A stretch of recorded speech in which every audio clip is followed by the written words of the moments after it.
mics weren't working. Let's call the meeting to order. This is March 26, 4:30, and items are listed for discussion only. No action can be taken. This is a city council work session. As I look around, you're all here with me today. Thank you. So agenda items for discussion is council will receive information on estimate fiscal year 2012-13 revenues. And we're going to start out with Terry Canada. Terry, what a couple have said this before we get going. What's the consensus here? We have two council people that would like to be able to ask questions as the slides are shown. I'm fine with that. That you're fine with that? So, all right. Great. So everybody knows that you can do it. Everybody got their program. Let's go. Thank you, Terry. Good evening, Madam Mayor and Council. Tonight we're going to talk about the fiscal year 13 upcoming revenues projections. I'm going to start out and go through a lot of the general fund, some of the policy that we have for general fund revenues, and then a review of the detail of some of the major revenue sources in the general fund. And then Larry's going to speak to you about property tax. And finally, Brian's going to finish up with some policy discussions.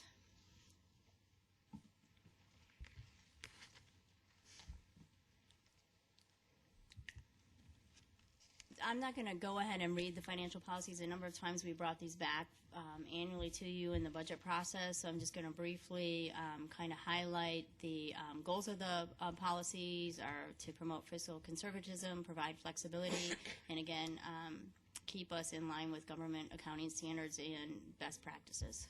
Just real quick on that one, and I'm not sure where they asked this question, but one of the questions I had was on accounting, and specifically for assurance that we have no accounting surprises like the city of Surprise. And I don't know if you're addressing it in here, but since you mentioned the highest accounting and management practice, I figure this would be a good place to throw it in there. We have no surprises, I Councilman think he just wants to repeat our audit. Do you want just that information so that we give to the public? Is that what you're stating? Well, I wanted Larry to answer that probably more specifically on, our development fees, how they're spent, how they're accounted for, the audit, just to make sure we have for the record, I don't want any surprises like the city of Surprise. Larry, do you mind? Would you please do that? No, Mayor Lord, Councilman Pizzillo. I'll only speak to the city of Goodyear, not the city of Surprise. I have read the articles in the paper. In the city of Goodyear, a few things on our development impact fees that I think can give the city council comfort. Yes, we have an annual audit. The annual audit, the auditors that come in, they do it in relationship to the entire audit, so they don't drill down completely at each impact fee expenditure, but they do.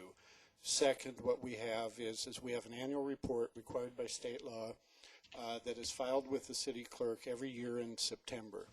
That report actually has been filed and at times has been requested by the Home Builders Association as they're the ones that look at what we do and have the largest interest there. The third is we have been sued on impact fee matters, and we've successfully defended how we do our impact fees on that matter. And then finally, the control that we have in place that I think is a little bit unique to Goodyear. We have a committee that reviews every proposed transaction of the impact fees. Under impact fee laws, you have to have what's called an IIP, which says, here's what we're going to fund out of impact fees. Well, when it comes up to doing a budget and put into the capital improvement plan, people are saying, well, let's spend impact fees on this. We take it back to what we originally said. If it wasn't in there, it doesn't get funded. That committee consists of 4 of us within the finance department, and we review that. We scrutinize the transactions greatly. Thank you. Anything else that he left out that you wanted to? Did you want him to talk? No, okay. Is that satisfactory? I just wanted the assurance that the accounting, apparently, from what I read in the newspaper, was the issue. So, thank you. Great. Terry, thank you for that break. You're on. Again, sourced by the Government Finance Officers Association, here are the recommended practices on financial policies. You'll see that they recommend developing policies from subsection 4.1 to 4.7. And in line with ours, here's the type of policies that we have and the compliance with the recommended practice. here are the operating financial policies. As you can see, we are in compliance with all of them with the exception of sanitation, and that will be brought back to you for discussion on service level and rates on April 16 as part of the enterprise budget discussion. Can you just elaborate a little bit more on that exactly for those people that are out there that have forgotten what time frame we're on for that sanitation? Brian, how do you you have somebody that can answer that, or will you do that? Yes, Madam Mayor, April the 16th, we'll be coming back with all the enterprise funds. At that time, we'll be making recommendation to council on how we treat bulk trash specifically and where we'll be going from there. That meeting will not be solving the entire bulk trash. Okay. As far as what we're looking at, but we will be looking at future solutions too, but that will be gone over on April 16th. And we had also a citizen survey, is that correct, that we, that we used for the community to express how they felt about it? Absolutely. Citizen satisfaction survey, we had a very specific question regarding bulk trash. And in that, we found out the majority of our public do not use bulk trash on a regular basis, and in fact recommended that we go to once a month, and that's what we'll be bringing back for council as a recommendation on April the 16th. Also, that goes with that is the budget that would be amended and how we'll be saving some dollars, and then we'll be carrying that forward as well, because it's a longer term at how we treat bulk trash. Thank you. First, Vice Mayor. Okay, on this subject, a couple years ago, it was a shocker that this enterprise fund was not self-sufficient, and we had given policy that it was supposed to be, and going forward, again, it was a surprise that it did not. And now we're saying sanitation is still not self-sufficient. Have we had ever a time when both categories were self-sufficient? Was it last year and now this year, and that's why we're going to have the discussion further? Yes, it was in compliance, Councilmember Osborne. It was in compliance. We've had some increases from waste management that is kicking us out of that. Larry, if you want to elaborate further, if there's anything else. No, I think Brian answered. I could just get more specific on those increases, but it's And what April we'll be 16th, talking about on that's April fine. 16th. Okay, Right. thank you. Councilman Gelzer, I guess this is supposed to be casual time, right? I'm sorry. Gary? Larry, if I remember correctly, about the general fund subsidized the sanitation fund about $125,000 this year. Is that the round number? We actually did not subsidize from the general fund. In doing that, sanitation had some balance in it that was able to do it. We reduced the sanitation reserves as opposed to general fund. Okay. Okay. Your memory of going short was but correct. we were still $125,000 short That is of correct. a $4 million fund. That is that correct. Okay, thank you. Joe? If it's on sanitation, I have another question on the policy. Go ahead. No, this is on the policy. A year ago, we discussed the policy regarding the 4 months to do with our contingency, and we all had agreed that we didn't want to spend money, but I also thought that we really were more in agreement that we wanted to change policy about that 4 months. And Larry, if you could address that, because you just had an interesting conversation with a bond person that said something that I think we need to discuss again, this policy regarding that 4 months. Could you? Yes, Mayor Lord and Vice Mayor Osborne. A year ago, as we had the conversation, we were telling you that we believed as a staff from feedback we had received that the City Council could indeed reduce that down in a phased-in plan as long as for one-time expenditures, not ongoing, that was showing a clear funding path. This past month, maybe a little longer ago, as we were reviewing with the rating agencies, one particular rating agency, when I mentioned to them, they were talking about our reserves and that, and I told them, I said, it is possible the City Council this year could consider reducing that reserve. We've talked about it in the past, and they may consider it for road projects, but it'd be one-time type projects and wouldn't affect the ongoing stability. The concern that was brought up by this by one person only. Yes. And I just want you aware of it, is that concern is if you change that policy, how do I know you won't change it again? So I want you aware of it. Does it mean you absolutely can't change the policy? I'm not telling you that, but I would be remiss if I did not pass that communication along. I just hate to see our hands tied when we need a project to be funded for something that is one-time funds, that is important. You know, we have these rainy day funds that doesn't seem like we've used for anything, and yet I don't want our hands tied because of policy going back and saying, you know, oh, as a rating agency, well, you guys kind of played with that. You know, I just want to make sure that we give ourselves enough room to do the right thing. And so, you know, a year ago, I knew we didn't spend the money, but I thought we had that real discussion that we were going to change the policy. So I just wanted to bring that to everybody's attention. Thank you. Thank you. Joe? Just quick on the equipment replacement fund, are we 100% funded based on our depreciation schedules? I'm going to answer that. Yes. We have one-time funded that over the last 2 years to, I think it's $100 or $1.5 million. It's a little bit under what we have projected out by vehicle, by cost. How close are we? I think it's 1.7. Okay. And I think that's just a discussion as we move forward through the budget process. Like to have a discussion on. So, thank you. All right. Carry on, Terry. And you'll notice a couple of these are highlighted in blue for that exact reason to prompt the discussion on them.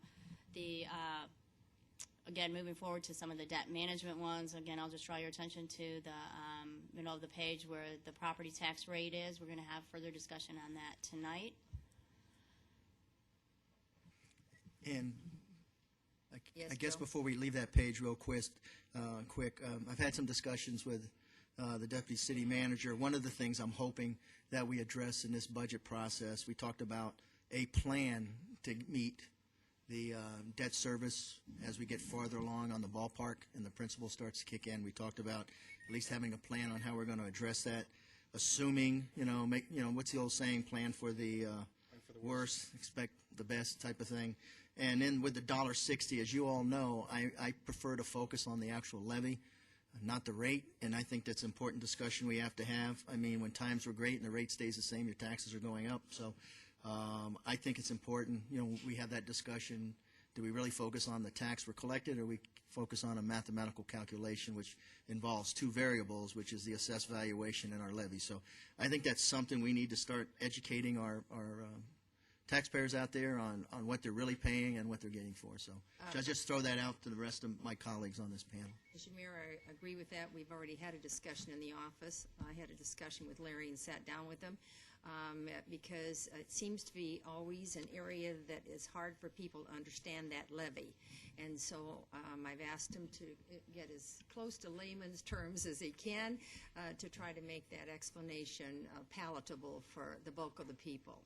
So, Joanne, you had something? I just, quick memory question. The maintain bond rating of at least a Baa1, that looks terrible, but I don't remember in the chart what that really means. Is that an average rating? What is that rating? That is the minimum investment grade rating. We are considerably higher. We're actually at AA minus. Oh, I know we're considerably higher, but as policy, do we really want to allow ourselves to get that low? That's the question in my I mind. would like to interject. If you look at the listing of all the cities, I don't know.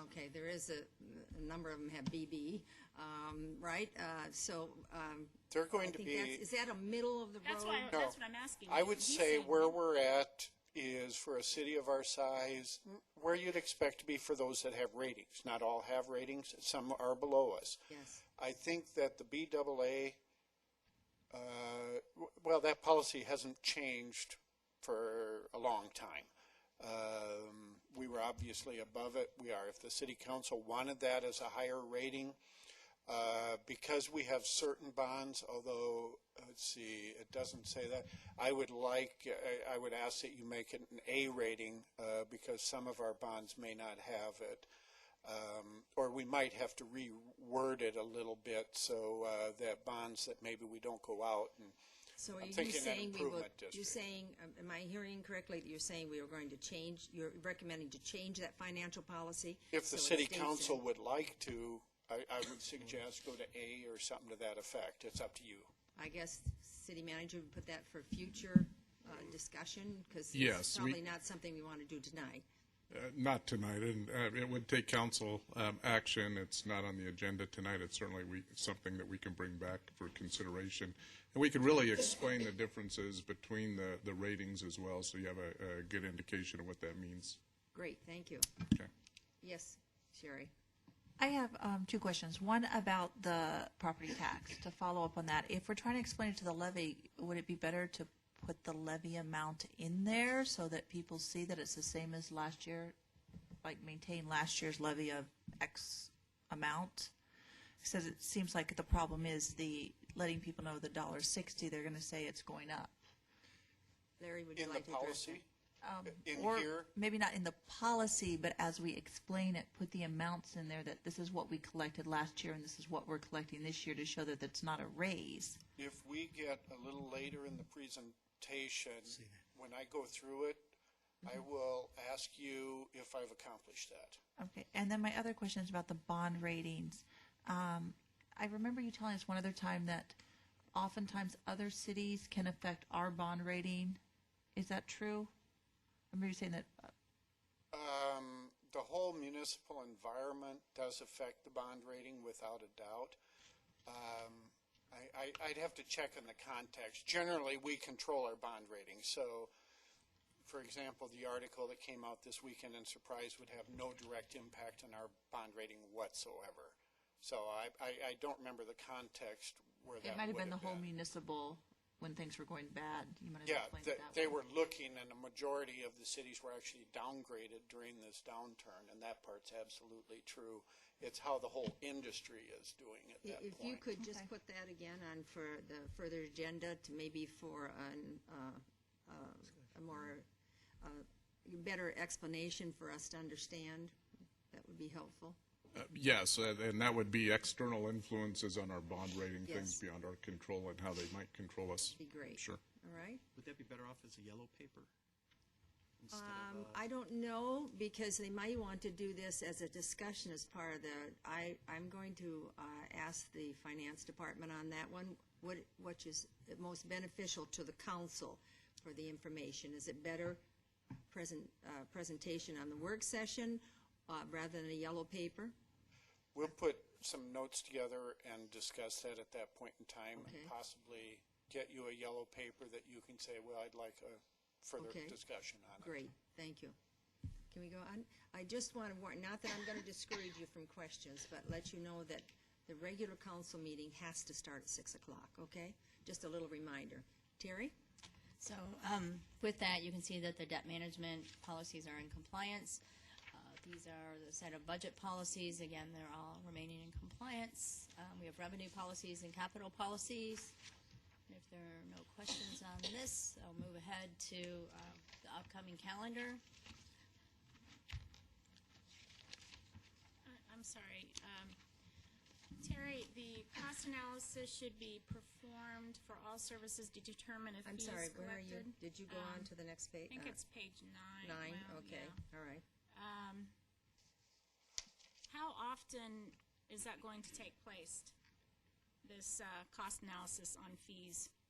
Under 'Cause- revenue 'cause, policies. I mean, you know, what we had as an issue when we started seeing the downturn is it had been, my goodness, like, I don't know, 10 years since the last fee structure had really been, the cost analysis had really been performed. And so, you know, I don't want to see that happen again.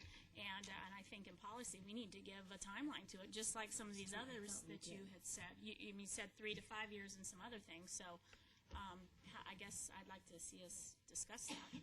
At least this doesn't say right here in front of me, doesn't give us a time frame. So you're just talking about under cost analysis? Correct. Because above it, we have, Yeah, but, I mean, Okay. that's development All fees right. and capital expenditures. This says cost analysis should be performed for all services to determine if fees collected are covering costs of service, but it doesn't state a timeline. So we could put that, again, on discussion for change in the policies. Just to let you know, currently we are doing the cost allocation study. I think that was done probably started 3 years ago, completed 2 years ago. We also have in the upcoming budget the cost of service study or user fee for the utilities. So we do have a couple cost studies. We like to rotate them every couple years. You'll see those on alternating years just because it's the same staff that does the studies. And so it's a little overwhelming to have a couple going at once. So you'll And probably that's see fine. one I just coming don't want every to year. see it be 10 years again. Could we, just as a bit of information, sort of give the council a kind of a schedule on when cost analysis, if you're rotating, you say you have a couple, Yes. just that, could we get that information out to them? Certainly. Thank you. Yes, Joe? Just a quick add, what I'm interested in is the cost allocation, updating the cost allocation model. And that, did you mention you're doing that this year, right? We are, and Okay. we should have that done hopefully by the end of the week. We're going to try and incorporate that into the upcoming budget. Good, because my gut tells me some of the allocations on the enterprise fund probably are going to get adjusted, so thank you. Go ahead, Terry. With that, again, I'll move ahead to the calendar. You can see a number of upcoming sessions to discuss some budget items. I also want to point out that we have left open 2 Mondays in April to have further discussions or work sessions. So as we go through the sessions on the expenditures, the considerations, the employee comp, stuff like that, if we want to add those, just let us know, and they can be open for further budget discussions. I'm sorry, Terry. Joanne? Can you go back to the previous slide? The bottom statement regarding the 75,000 capital, the guidelines there. Is there anything that, 75,000 seems fine, but if there's a situation where for the same project, first it's a 35,000, then it's a 45,000, and then it's a 25,000, and then we're past 75,000. Is there something that's stated that way, that if there's a total exceedance of 75,000 rather than, is that what does it mean? Is that what it means? Not just specifically 75,000? That's what it means. Okay, In other words, total. if it starts at 70,000, you have a $10,000 change order, that's Okay, over. very good. Thank you. And actually, if it's within the project budget, it will the maximum amount will be the 75,000. But we're actually I don't want to say stricter than that because we bring the budget adjustments back to you quarterly. So you would see if it was outside the project budget, you're going to see those increments coming before you in the budget transfers. Thank you. Yes, Joe? Just real quick, isn't there checks and balances in there as far as overrides as a percentage of a particular project that's within the discretion of the city manager? Is it like a percentage or is it a dollar amount? Do you know, Larry? The discretion is that dollar amount as far as if it's not in the budget. Okay, but I mean, As the change orders go, it really is a budget issue until you get to the $500,000. If it's in the budget, it's until you get to the $500,000 that it comes back to the council. So if it came in at $200,000 but was budgeted at $300,000, if the city manager in his discretion thought that extra $100,000 was warranted on a change order, they would have that authority, as long as it was in the budget that way. That's a very rare, I don't know that I've ever seen that happen. But I guess my question is, if it's budgeted for 200 and for some reason there's some overruns in there, what's the purview of the city manager if the contract's awarded for 200,000? I thought there was some limits on that. But before you asked if it was under, now you're saying if it's Yeah. over? No. I was just looking at the policy as a whole. But my understanding is when it comes to procurement and you have a set dollar amount and there's change orders or whatever, I thought there was. Well, the change orders have to run through that process. What we're talking about is the process just of where that approval has to get up to the city council. Okay. The $75,000 is one limit. The $500,000 for all items is another one. Okay. Terry? Just waking you up. It was a week. I'm watching. Moving ahead, a number of things that we've already covered that I'm going to kind of remind you of, we went through the 5-year forecast. All these things are in development of the fiscal year 13 budget. We are having the, we had a policy discussion back in December on some tax policies. We did a mid-year financial review to update you on current revenue trends and what we were seeing both on the revenue and expenditure side for all the departments. The departments we've worked together with them to submit their base budgets. Right now, we're looking at list of critical needs and potential considerations for the budget to bring before you on, I think that is coming up on April 9th. We finalized the revenue projections, and that's where we're at tonight. Wanted to get back to the financial forecast that we presented in December and kind of talk the difference between that and now we're actually putting the budget plan together. Once again, the forecasts are used to identify some of these things that are up here. I won't read the slides. The assumptions behind them, again, that hasn't changed that much. The economy continues to kind of drag along. We have seen, we've got the other assessed valuation. It did decline again.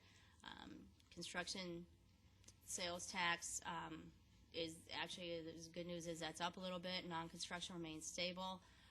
We are in the 4th year of the utility rate plan, and there are no other planned rate increases. Again, it would be up for discussion, sanitation on the 16th. This is, again, the 5-year forecast. Wanted to tell you that we had discussion about the mall, and so we have taken the impacts of that out. We did estimate a good increase in revenue going out, I think it's year 16, and so that's kind of what it looks like without the mall. Again, we didn't make any budgetary decisions based on this. We're talking tonight about the first year, the $66 million in the year 2013. While we did have criticism of that, I also would like something in there that, you know, because now, you know, it leaves the other question too. Well, if the mall comes, what is that number, assessed number? But so I understand we can't have a lot, but just to show we've got both information out there for the public also. I think it would be helpful. Because in actuality, the mall could come a year earlier than they're anticipating. Most likely, I'm not saying it's going to, but there is a possibility of it. So, I don't know, how do you have that sort of as a sidebar information? I think some people were interested. There just happened to be that certain group that said they preferred not to see that built into that number in 2016. Well, I'm part of that certain group. I'm happy with the way. Oh, it I'm looks not right saying now. that critically. I'm just saying there are two. Oh, of course there are there is. two Sure there is. sides that people want information on. So I'm not targeting targeting that group. I'm just saying there's two. There's two. Contractually, by 2016, it has to be built. Correct? Isn't that the contract for the mall? The contract for the mall, for them to receive reimbursements from sales taxes generated by their mall, they would have to have the mall up and running, and that has to be up and running by December 31st of 2016. If they pass that date, they get no reimbursements for public infrastructure. Thank you.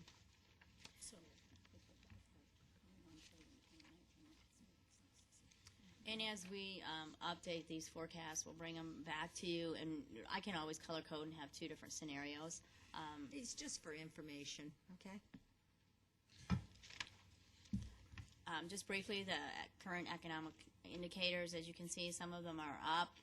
Unemployment is, the positive indicator is down. Again, all things are indicating that we're kind of moving toward the upper part of the U as far as the recession goes, which is good news. Just real quick, it would be nice if you could get some sound numbers on what the unemployment rate is for Goodyear. Just add it to the slide. Councilman Pizzillo, we looked at that, and the unemployment rate for Goodyear is below the national and the state average, and it was like 6.some% when we came back to you in January.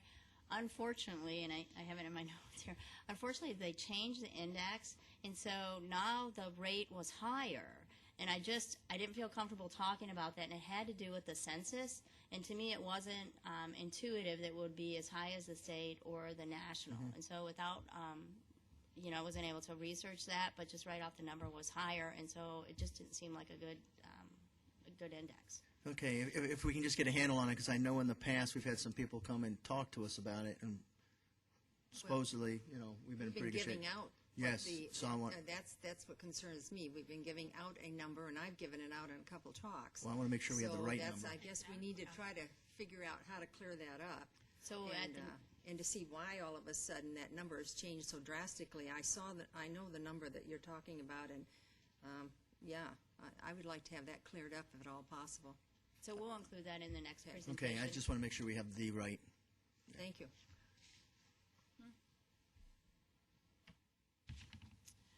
Moving ahead to kind of the meats and potatoes of the general fund revenue now, as you can see, we were at a high back in 2008 of 82 million.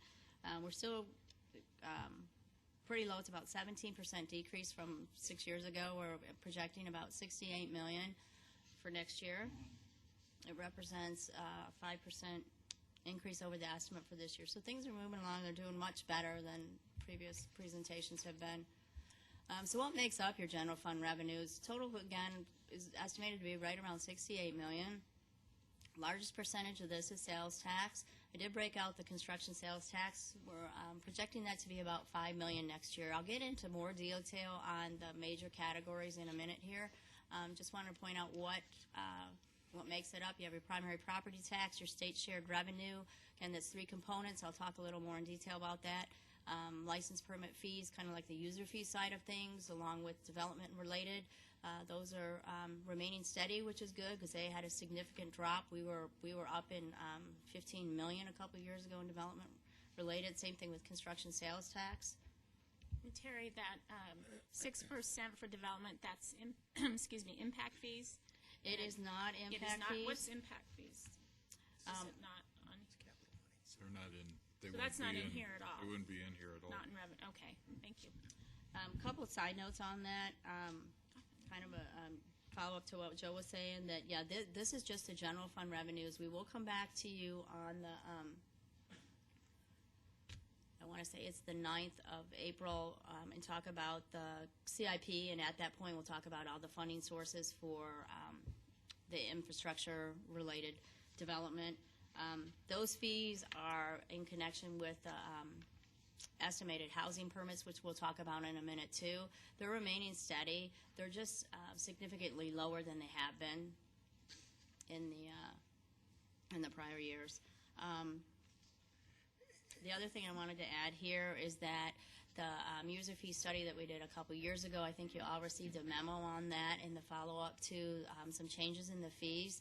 We didn't get consensus on that, so the fees have remained the same for our projections moving forward. There wasn't a dramatic impact on any of the discussion or the fees that were up for discussions, but they were part of the $4 million in development, a few, and then some of the licensing in the other, which represents about 9%.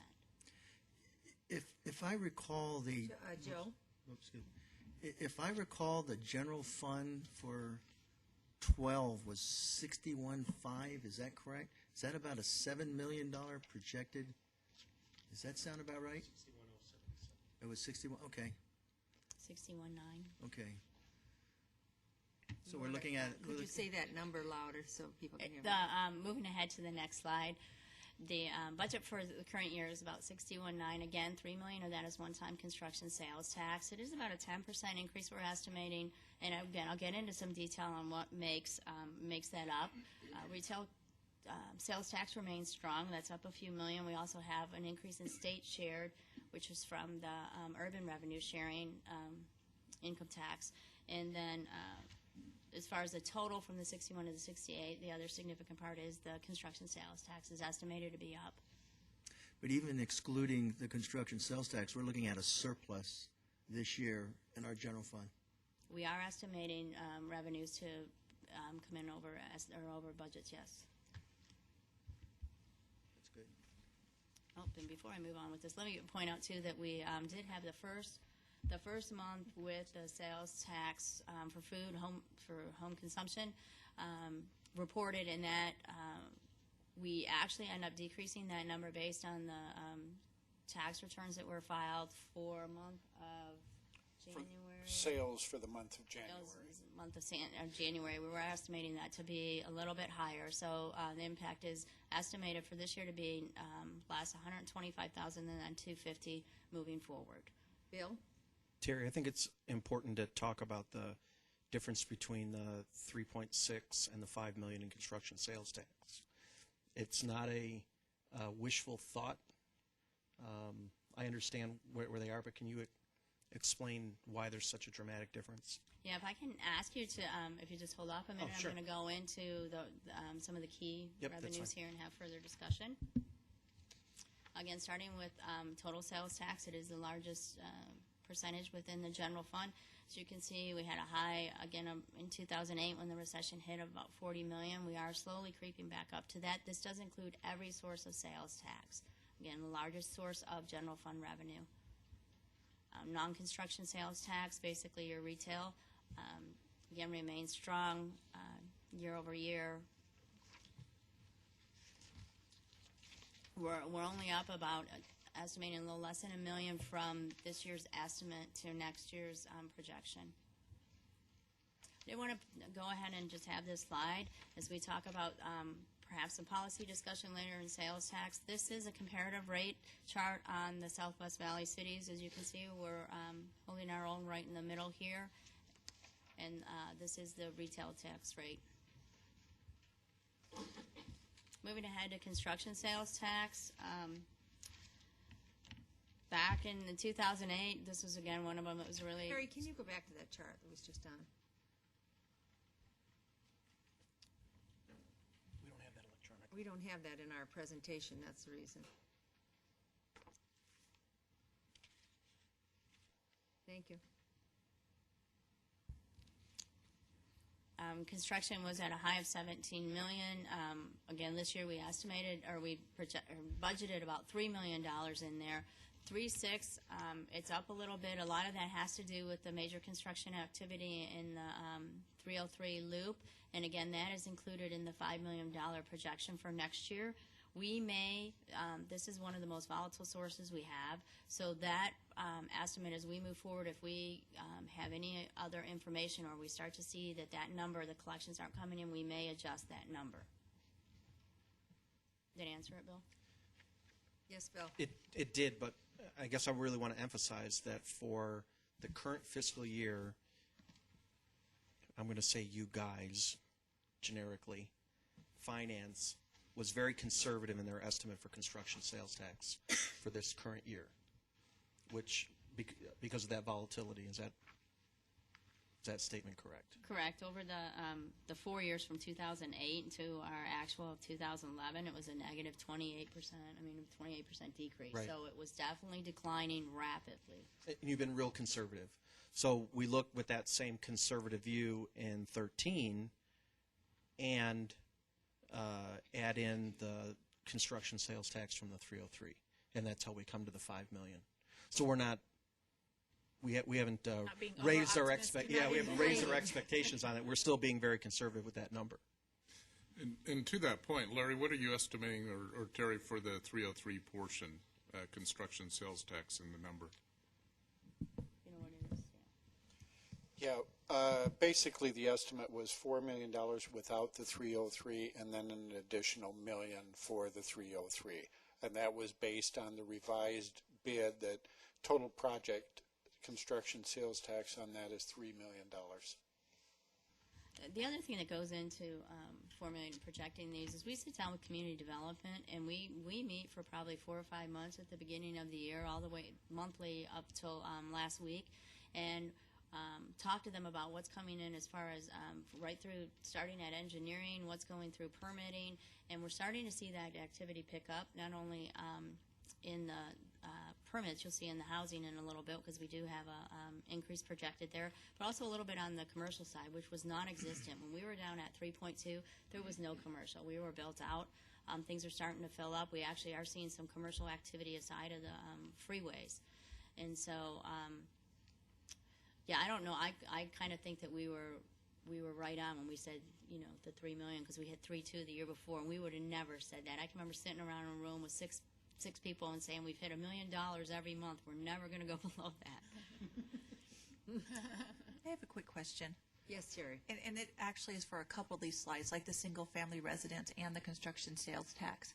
We went from boom to bust, and so I know it's very hard for the projections, but I'm trying to figure out what's a stable market for a construction sales tax for our city? Because we went from a boom, which I don't think we're going to go back to, or for the single-family permits. I mean, how do you project that, and when do we know that we've kind of hit a level, a good point, just an average point? Well, right now, as you can see, in fact, if you look at a couple of these, you're going to start to see the U. And so as economists will say that, when went in the recession, everyone was estimating it was just going to be this slow U. Then all of a sudden, when people were optimistic, it became a V. Well, we didn't see that. And so now, like I said, if you just kind of look at that, you can just see the U. We're kind of crawling out of it. We're estimating about a 4% increase in a number of variables. We feel that, I hope you all agree, we feel that we've hit the bottom. So that kind of becomes your base. What we look at, we were estimating off, we shortened up the time frame that we looked back. We normally would look back 5 or 10 years and you would try to get an estimate of your pattern of growth. That just didn't work for those few years because we were diving down so drastically. So now what we're seeing is we're back to about 2006. And so if you look at a number of presentations from state economists, national economists, we're kind of, if you just take out the anomaly in the middle between 8 when we crashed and probably 10 or 11, you're going to start to see that line going up at a steady increase again. Probably, like I said, right around 3-4%. So it appears that we've picked up where we left off, beside of the, side of the crash. Okay. Joe? Just to follow up to Sherry, that's why I think it's real important, and it's one of the policies we have. Construction sales tax is used for one-time money, and the reason for that is very simply, if for some reason, as volatile it is, something goes wrong, you can hopefully pull the plug on a project that you haven't started because it is one-time money. You're not paying for salaries and ongoing. So that's why that policy is so critical, that it's one time because of the volatility. Agreed.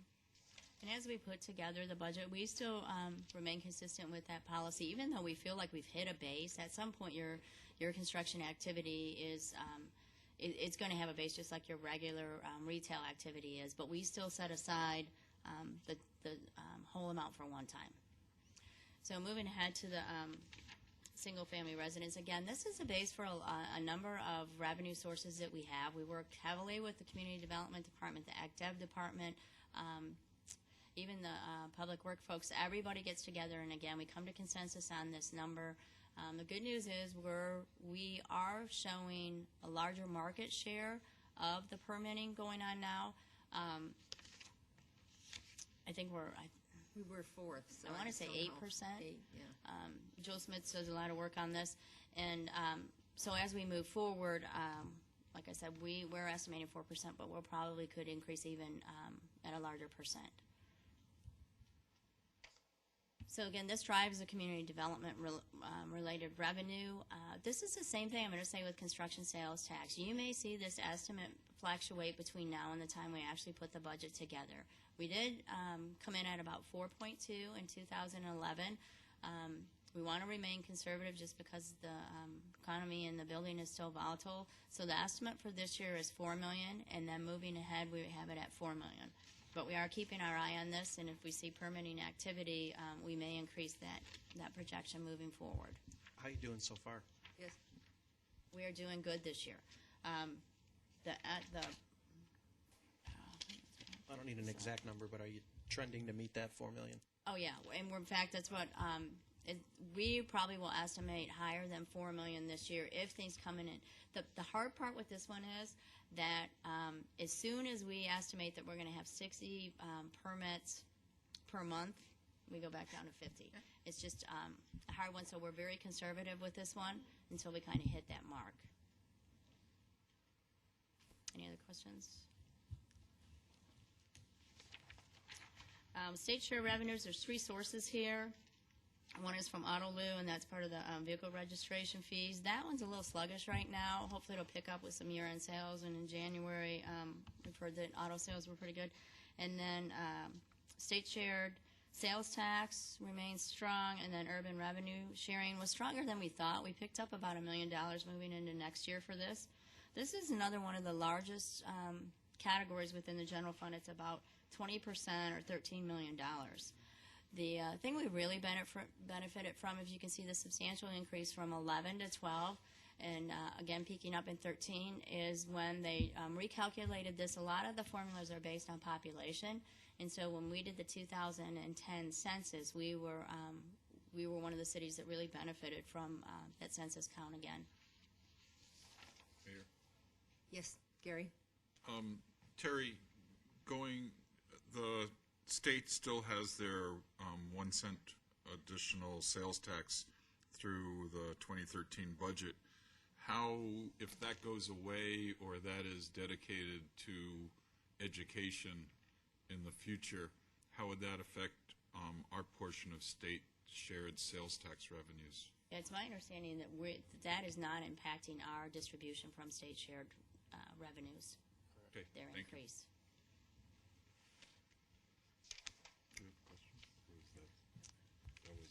Okay, and with that, I'm going to turn it over to Larry. Yes. Okay, I am going to try to go through this property tax discussion in English as the mayor instructed me to. It's a language that gets difficult as I go through this, but we'll really try, and I'll ask Terry to kind of move the slides for me as we go through. We're starting here at the historical assessed valuation. City of Goodyear during the boom period, and actually after the boom period, the assessed valuations increased very dramatically until they reached a peak of about $1 billion, and that's in 2009. Now that's not full cash value, that's the assessed value. So if a house is valued at $100,000 in 2013, its assessed value would only be $10,000. If a business is valuated at $100,000 in 2013, it would be valued at $20,000 in this calculation. So this is net assessed valuation after they take out all of the formulas. You can see from 2009 when it peaked to 2013, which is the upcoming year, it's dropped down to approximately $600 million. That's a 40% drop in the assessed valuation. In the early years of the assessed valuation drop, a lot of that was primary property that dropped.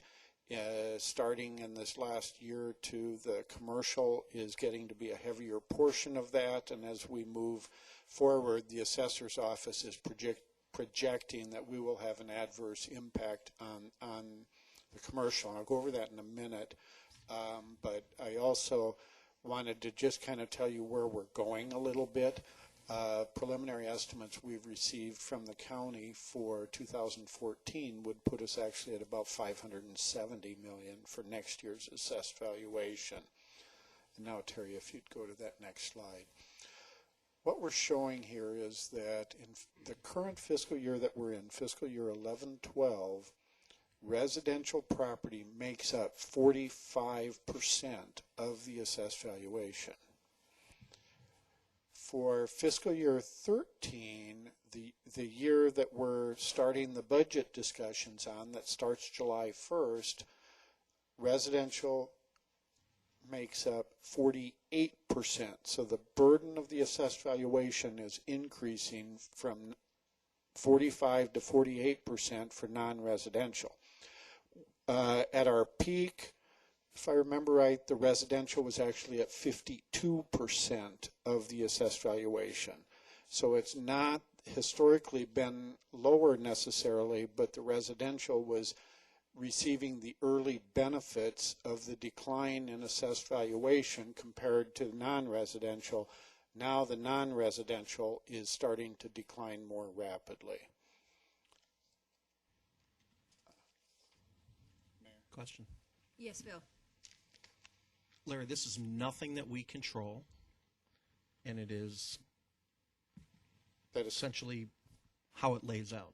That is correct. The county assessor and the State Department of Revenue on centrally valued property do all of the assessments. We have no input in it.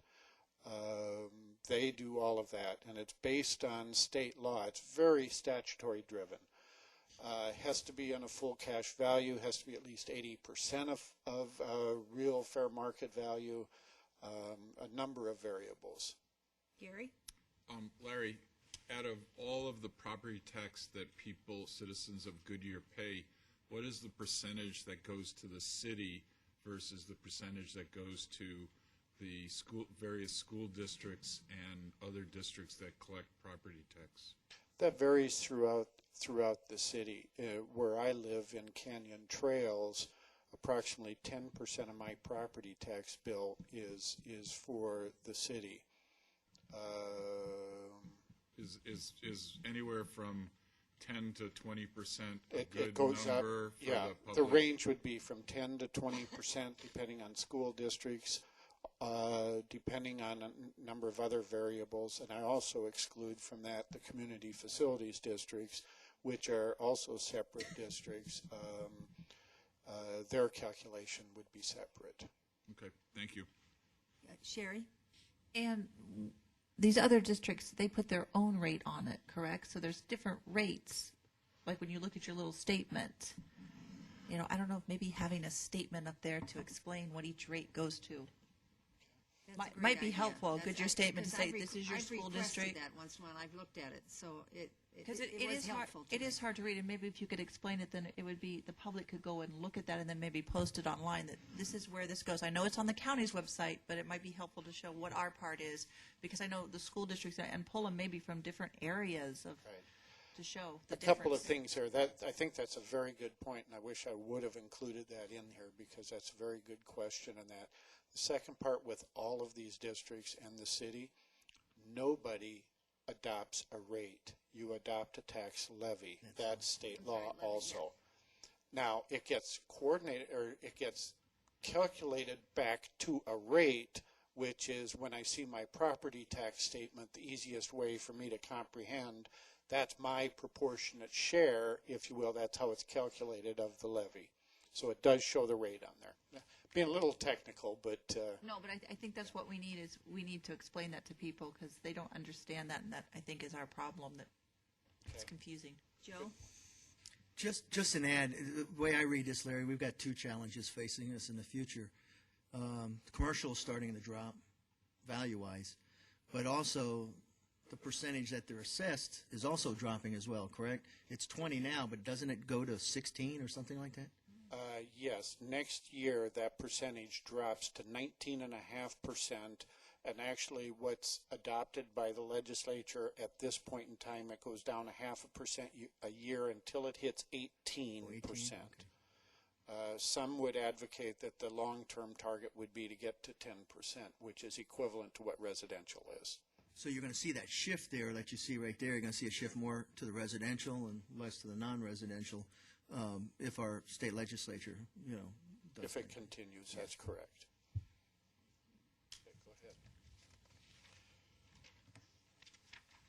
What we're showing in this schedule is the property tax levy from fiscal year 09 through fiscal year 12, and that's the current fiscal year. We break it between the primary levy and the secondary levy. And you'll notice in fiscal year 09, the total property tax levy by the city of Goodyear was $14.2 million, peaked in fiscal year 10 at $14.9 million, dropped in fiscal year 11 to $11.6 million, and then fiscal year 12, the year we're in, $10.7 million. What happened in that time frame, and the reason for that drop, was the city council policy change, very specific policy that said, we want you to move the water and sewer GO debt that was used to fund water or sewer infrastructure, move it out of the property tax system and into the rate structure. That has happened. That was phased in over a period of time. But the $4.4 million in fiscal year 12, the actual debt service for the current, or for our GO bonds right now, is about $4.5 million. So that's just a frame of reference for you. If you go to the next slide. And so what we're showing here is that the property tax rates over that time were $1.60 each year, with the exception of fiscal year 11, where it went to $1.42. Now, the next slide, please, Terry. With the drop in the assessed valuation this year, The budget policy on the primary levy, which is to maximize the primary levy, as shown in the fiscal year 13 column. The secondary levy, we applied $500,000 or $550,000 of the $800,000 we just saved on our refinancing. And I'll remind you on that refinancing that that was simply taking advantage of lower interest rates. We did not extend any maturities, and those savings we took over the first couple of years. So the total tax levy for this upcoming year then would be $10.7 million, which is virtually the same as it is for fiscal year 12. However, when your assessed valuation goes down, the actual rate to get there would increase to 1.775. So you've got a 10% decrease in value, but an 8.8% increase in the rate. If we could go to the next slide, because we're often asked the question, well, how does this affect the individual homeowner? Now, easily I could argue we're collecting the same total levy citywide, therefore the property taxpayers are paying the same from year to year. But because of the shift between residential and commercial, there is a little bit that comes back to the homeowners. And so what you see in that is the median home value for fiscal year 12 was $133,600, dropped to $124,100. The total taxes paid, that would be the tax levy applied, as we've indicated here, has gone from $213.76 to $220.28, an increase of $6.52. Yes, Bill.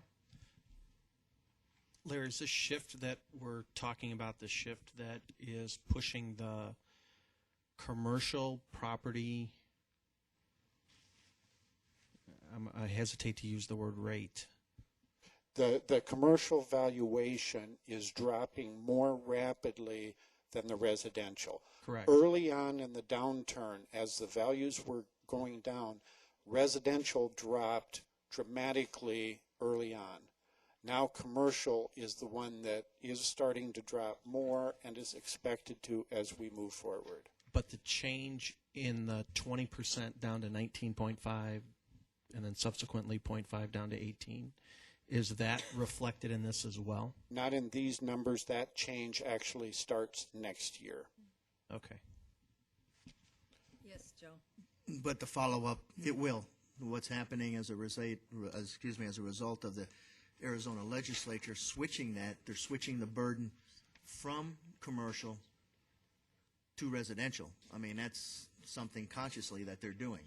So that's going to have an impact. What's going to happen this year is you might see the $6 or whatever that number happens to be for the resident, but the commercials will be going down. Is that an accurate statement, Larry? Yes, that's $6.52. Remember, our total property tax that we're charging the entire city limits is the same. So there are going to be people that it is negative. That's generally going to be commercial, but there will be some property owners in those areas that dropped, or residential, excuse me, in those areas that dropped higher than the city average. I was just going to be a smart ass. Next. We're just business friendly here in Goodyear. Are we, is that 652 going to be theoretically evenly distributed, or will some people pay 8 and others will pay 3? 8 and 3 and 14 and minus, and the reason it changes so much is the values aren't changing the same. Right. My house, I'll use the 1314 number because it's fresher in my head. My house in 1314 went down about 5%. Staff person that works for me told me that their house remained the same for 1314. Therefore, relative, that staff person will absorb a higher burden than I will a year from now, no matter how you calculate it, because it doesn't change the same house to house. Okay, that's what I want to get across. Thanks. If you go to the next slide, please. we spend a lot of time talking on the impacts, and so what we did, this is, I'm sorry, I apologize, this slide isn't, this was added today. It actually came as a result of questions from some of you, and so you're the source of this slide, but I thought of some very good questions. Just over time, what has happened? This is the median home price from the county assessor's records, fiscal year 08-09 through fiscal year 12-13, and at the tax levy that we adopted, what the actual property tax paid would be over those years. So that median home was paying $417.60 fiscal year 08-09. And the value of that home at that time was $261,000. That median home for fiscal year 12-13 value will be $124,100, and the actual property tax on it will be $220.28. Mary, can you get that sent to our computers, because I'm keeping this presentation, and I'd like to have that one, and also the one on the cities on there. We should probably send the updated The whole revised. presentation.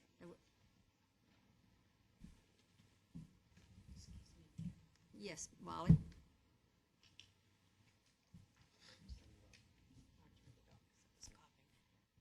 Mayor, can he include the slide with the property tax, with the sales tax paid Yeah, to the that's cities? what I Is that the told one him. you? Yeah, Okay, yes. thank you. Both of those. Any of the ones that he's shown tonight, we do not have in our presentation. Okay, thank you. I think we might. Thank you for asking. Yep. And that was my almost English version with a little bit of Danish of the property tax situation. Your point is very well taken. I like the idea of including an example statement. I like And the idea of we'll a do couple that. of them. Yeah. And it does vary from community to community. Absolutely, it Because does. I can see some communities that their home value has not lowered as much as other communities have. Correct. Okay.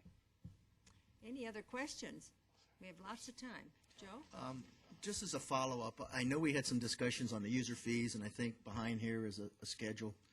And I know we had the discussion, and I don't think we ever got a consensus, but I just want to make sure it's for the record. I still have an issue on the renewals when it comes to the only one I have is the restaurant, and the reason being, and I also realize I had some discussions with the deputy manager and the finance director today that not everybody pays that renewal fee, Circle K's and some of the others. liquor? I'm talking about the liquor not renewal. restaurant.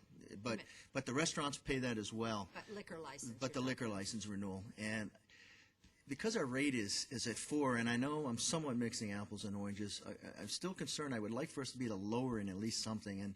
And I don't know if you can separate out the Circle K's and the Walgreens to the restaurants, but I would love to find a way of not having that fee to eating establishments because of the 4% that we have. Now, I realize also the 4%'s been on for 20 years. Know all of that stuff actually was around when that was changed. But, again, I don't know if I have any consensus with those who are on here, but I just think it's kind of nice to throw a little something, dollar-wise, I think it's much, but a little something towards our eating establishments since we get 4%. And that's the only reason for it. It's a fairness, no more than that. But again, if there's a way you can break out the Circle K's and that, I don't know if you can legally, so just I would like just a to thought. see what the figure is, though, not just breaking it out. I'd like to know. I think it's 60,000 if I'm not mistaken. So, It is. It's about 60,000 annually. see, thank you. Wally? I have a concern with the user fees for the online betting, that it's so low. For the And what? online betting, Online betting, she said. is it so low compared to renewing? Off-track, excuse me, online, listen to me. Off-track betting, when we're charging what we charge for a liquor license, but yet it's like How many? 200 and something Gary? thousand. I want to follow up on Wally's question. How many off-track betting parlor licenses do we have? I mean, don't we have like two or three or something? 2. Yeah, I thought we had one, but Romans. two. The answer is 2 from the city clerk's office. Thank you. I'm sorry. Any other questions? Discussion? Bill? Well, you know, we had this discussion about fees back in December, and everybody sat and nodded our heads, and then, okay, send us your stuff, and I see the information in the packet is in there with the questions answered, but we never had that discussion following up on that. And I think if we've got questions, we probably need to have at least a short discussion on looking at these. If there's other ones that we want to look at. I mean, Joanne had a ton of questions that all got answered, Yeah, and even I though a know. question has been answered, it doesn't mean that it's necessarily the direction that we want to go. So I'm hopeful that we'll pull away from this little discussion, that we're going to have one that we can. Then we need to have a timing on it because of our budget process. And maybe that's so- one of those open dates. I don't think we need 3 hours on it, but Oh, I don't know. I don't know about that. I'm getting maybe the not, but- feeling that you're going to need that. Yes. And Brian? I would just suggest we do it by exception. We have a lot of fees that are out there, and you all look through them, and it is many. I just So went I through would them this suggest week, if you and there are. do that, it would be by exception, and we can weave it in the very quickly in part of our other presentations. Very good. There's 2 fees that have been announced. Okay, but it's- Councilwoman Campbell had one Yeah. fee she wants to look at. Right, Councilman but you all Pizzillo- have you still all have that paper, the fee paper. Does everybody know where it is? It's in here. it's in here. It's okay, all right. Then let's get that back to the city manager so that he can get this for discussion. How about that? Is that everybody in agreement? And because it is a number that we would be here forever. Yes.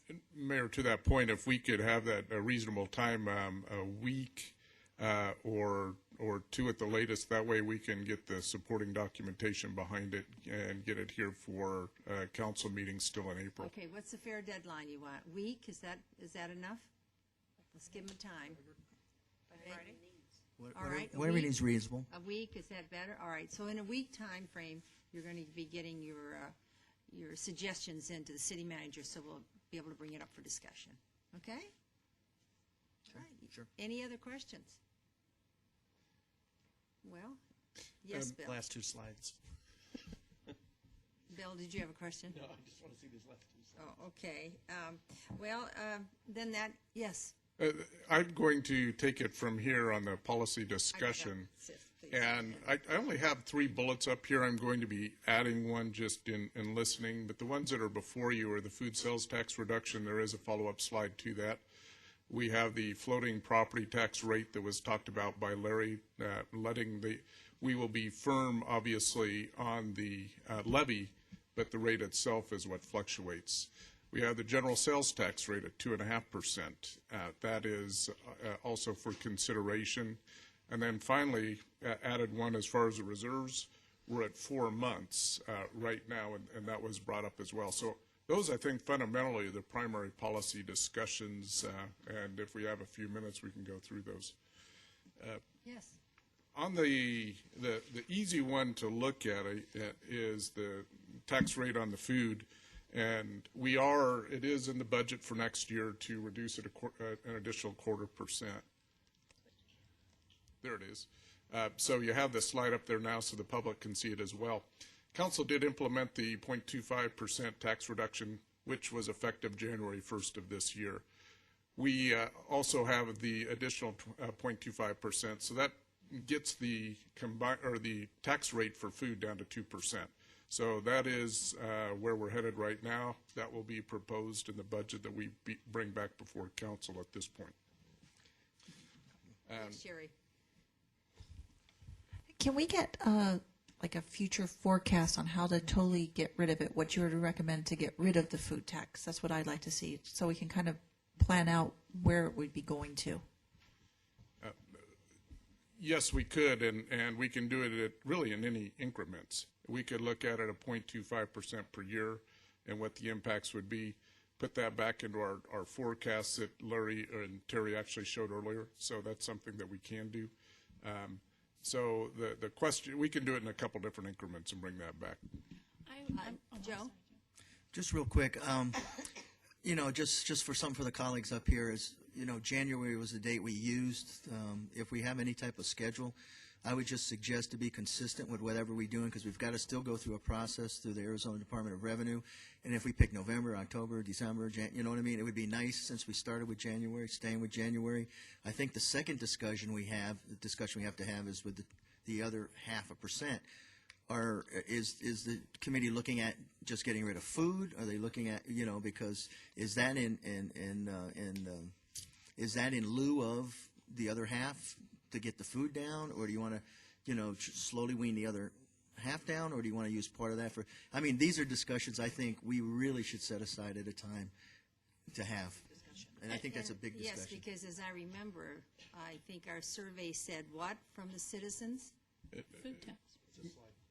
Mayor, we do have it on the next slide. All right. And one of the things. I'll hold on. Well, quick Okay. statement, please. Back to Joe's point, and with the food, it has seemed to be such a small amount that has actually occurred so far.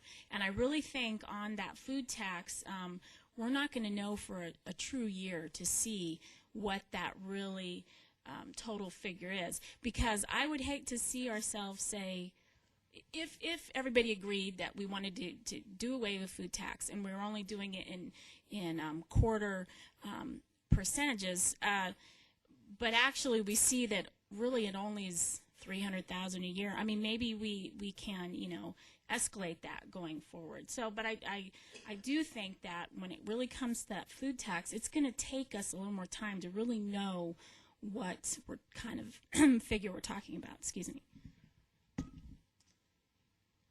Mayor, Joanne, to that point, we have 1 month of data. Right. And we didn't have that until just this past month, and that was for January information. And there's a little bit of discussion internally. Say, okay, how much emphasis could you place on 1 month? And that's January. Obviously, you have your holiday months where there's more food purchased and those types of things around November, Thanksgiving, Christmas holidays, those types of things. So it's our best estimate right now, but we won't know truly for a full year. Yeah, I understand. In addition, what we have up here, we did review the general sales tax rate with council at tail end of last year, as Larry had stated. And at that point, we did not receive specific direction to reduce that. And we also asked our public when we did the citizen satisfaction survey, because this is a very important policy question. And that is, and as you see up here, the majority of the citizens, 63% that were surveyed, really said, let's make sure the economy is on track before you look at reducing it. And really for I want to say the financial health of the city.